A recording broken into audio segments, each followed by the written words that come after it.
On today's episode of my Big Fat Nigerian Wedding. So now that we were all wrapped up with glam, I had to take some photos with my mom. My friends now came to the hotel to get content and take pictures, and it was time to sew me into this dress. Yes, I said sew me in. This part of the wedding process was so stressful because at this point, the church has already started and my phone is blowing up.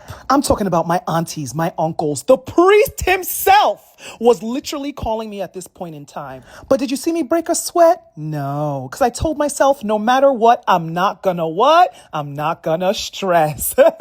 Scissored by SA, who was the designer behind my white wedding dress, had to sew these sleeves onto the main part of the dress for me because you guys know how Catholic Church in Nigeria gets down. If I'm not covered, I'm not getting married. Okay. You're probably wondering, how did we get to this point where we're literally sewing me in when the church has already started? And I'll tell you. So this is what the dress looked like without sleeves, and this was the proposed jacket that we had originally received.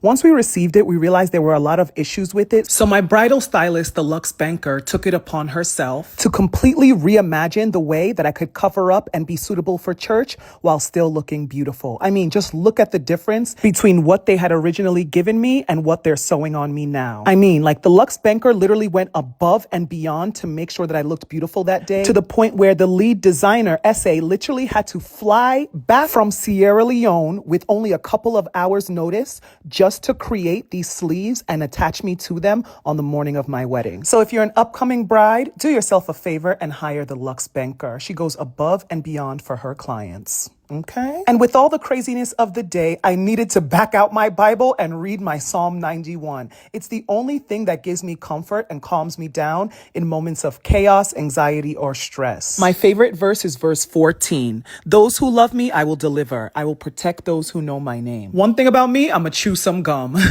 And me, I'm not gonna lie. I honestly thought that there would be a little bit of African time afforded me, you know, because we're in Africa. But tell me why church started at 12, and by 12:10, my entire generation of family members are calling me saying, Chisom, where are you? The priest is about to leave. And I'm like, what? I haven't even gotten content yet. Oh my gosh. Is this wedding gonna hold? Like, dang, only 10 minutes in and you guys are already blowing me up. I was like, wow, I'm scared because at this point, we hadn't even gotten the content that we wanted. So, I don't even know what I'm gonna see when I go to that church. I might just see no priest and the church might be closed. But that doesn't matter because these pictures are gonna get taken. Okay. And you would think it would be the fear of my mom calling or the fear of the priest calling that would get me to hurry up and get out the door. But no, it was the call from my uncle who promised me an oil vessel that made me feel like, oh my goodness, I cannot let this man down. My wealth and future prosperity depends on it. So we end up making our way from the door to the hallway to another hallway, you know, progressively heading towards the car.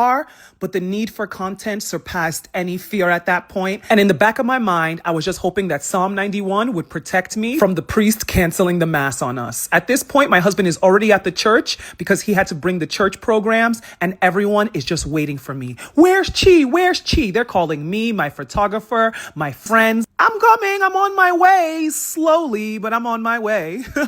By the time we made it to the elevator, it was about 12:45 and my media team still wanted more content. Oh my gosh, how did I agree to this? In the back of my mind, I was like, please don't cancel the mass. And I hope my slight tardiness doesn't affect my uncle wanting to give me that oil vessel.